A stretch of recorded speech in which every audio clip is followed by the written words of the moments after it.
Davemade 2x6, all toshibas.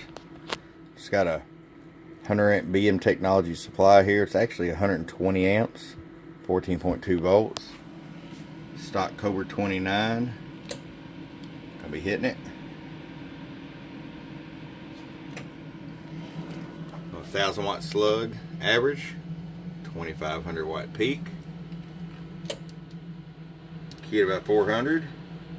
Low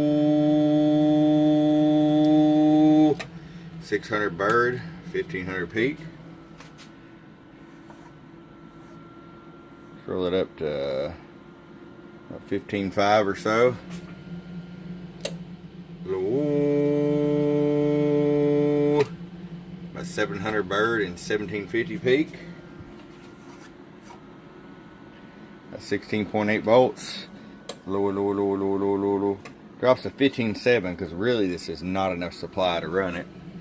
1000 watt slug, 2500 watt slug and peak. Low.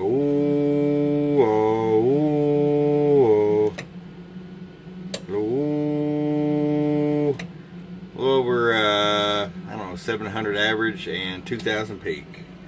There you have it. Bump.